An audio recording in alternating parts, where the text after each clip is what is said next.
Bonsoir à tous, amateurs d'épouvante et de frissons, et bienvenue dans une nouvelle histoire d'horreur qui entre à vos cauchemars. Dans le récit de ce soir, vous découvrirez le contenu d'une lettre très particulière. Je ne peux pas vous en dire plus sans vous gâcher l'histoire. Je vous laisse donc directement la découvrir.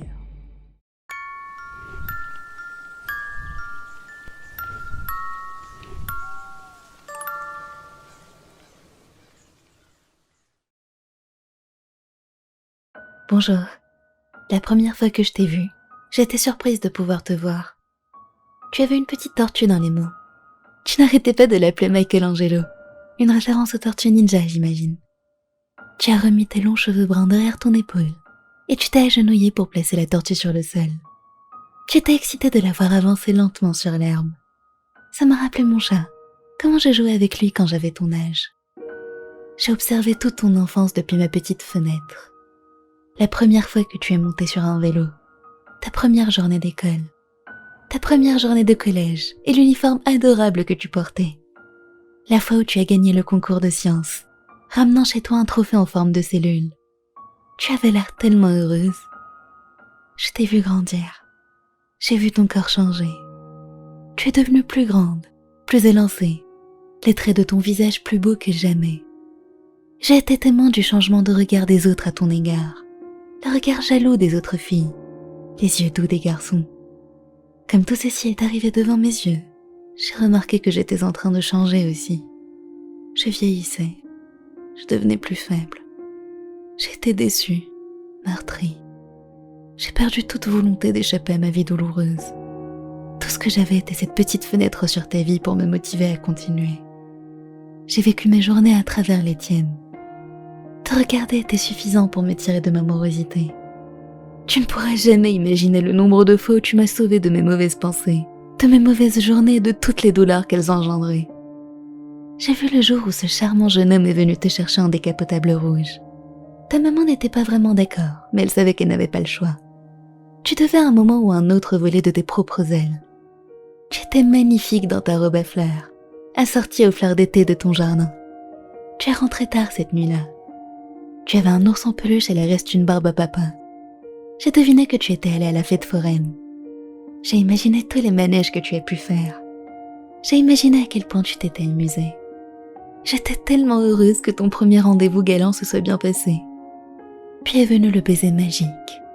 Il s'est penché, rougissant, et t'a embrassé. Tes joues avaient tellement rougi que j'ai su instantanément que c'était ton premier baiser. J'ai fermé les yeux, imaginant ce que tu as dû ressentir. Pendant une seconde, une toute petite seconde, c'était moi qui portais cette robe, souriant timidement, des papillons dans le ventre et un baiser sur les lèvres. Mais j'étais heureuse pour toi.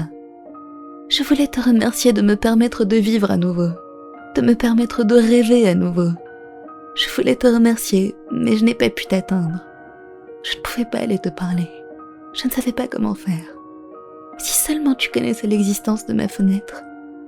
Mais un jour, je l'ai entendu parler de toi, l'homme avec qui je vis. Il t'avait remarqué. Je l'ai entendu se plaindre que de jolies filles comme toi ne devraient pas montrer leurs jambes de cette manière. Au moment où il a mentionné tes jambes, j'ai su que c'était fini. J'ai su que tu deviendrais son prochain trophée. Je devais t'éloigner de lui. C'était ma chance de te remercier. Je ne pouvais pas te laisser devenir moi. J'ai été chanceuse. Je ne sais pas pourquoi il m'appréciait à ce point. La plupart des autres filles arrivaient et repartaient, ne revenant jamais. Mais au fil des années, il m'a toujours gardée ici-bas. Je crois que c'est parce qu'il a vu qu'il y avait toujours une lumière en moi. Parce que je t'avais. Toutes les autres filles étaient mortes bien longtemps avant qu'il ne les tue. Je pouvais voir qu'elles étaient déjà mortes à leur regard, bien avant qu'il ne les assassine vicieusement devant moi, en crânant. Mais pas moi. Tu m'as maintenue en vie. J'avais ma petite fenêtre. Une petite fissure sur le mur de cette cave délabrée que j'appelle chez moi. Il n'aimait pas le fait de ne pas pouvoir me briser. Il ne savait pas à propos de la fissure. Il m'a donc gardée pour voir combien de temps je pourrais tenir. C'était un jeu malsain, mais je gagnais la partie grâce à toi. Sauf qu'il a fini par te remarquer. Et je savais quel destin t'attendait s'il réussissait à mettre ses mains malfaisantes sur toi. Les quelques forces qui me restaient, je les ai rassemblées et je me suis préparée à enfin faire quelque chose. Je veux te remercier, parce que si tu lis cette lettre, ça veut dire que j'ai réussi. J'ai rassemblé mon courage, je l'ai mis en action, et j'ai concrétisé mon plan pour m'échapper une bonne fois pour toutes. Je compte lui faire croire que je suis morte. Je ne sais pas si ça va marcher. Mais si ça marche, il va se pencher pour me ramasser. Je vais immédiatement lui donner un coup de pied aussi fort que je peux, là où ça fait le plus mal. Aussi fort que je peux. Puis je lui volerai ses clés, et je courrai aussi vite que possible. Je déposerai cette lettre dans ta boîte aux lettres. J'ai le pressentiment qu'il va me courir après et me rattraper. Parce que je suis faible. Je suis très faible. Battue. Je ne sais pas ce qu'il reste d'humain dans ce corps meurtri qui est le mien. Mais si ça arrive, s'il me rattrape, je suis prête.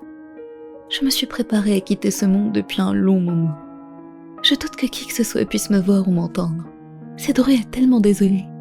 J'ai parfois l'impression que tu es la seule vie ici. Mais tant que tu reçois cette lettre, je saurai que j'ai fait ma part et que tu seras en sécurité. Les monstres sont réels. Celui-ci s'appelle Ryan Morehouse. C'est ton voisin d'en face. Il me retient captive dans sa cave depuis très, très longtemps. J'ai perdu la notion du temps, mais je crois que je suis vers la fin de la vingtaine maintenant. J'avais 15 ans quand il m'a amenée ici. Mes parents m'ont sûrement cherché. S'il te plaît, ne leur parle pas de moi.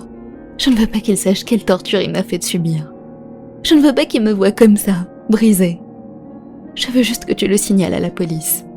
Sa nature perverse et son esprit dépravé ne peuvent être stoppés que s'il est derrière les barreaux. Ils vont trouver des corps dissimulés dans les murs de la cave.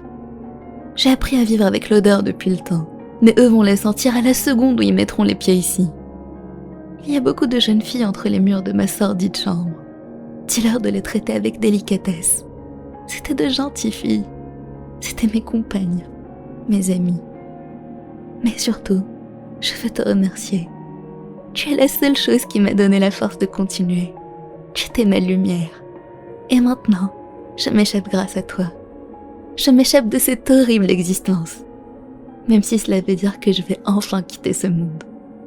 Avec amour, la fille qui t'a regardé grandir.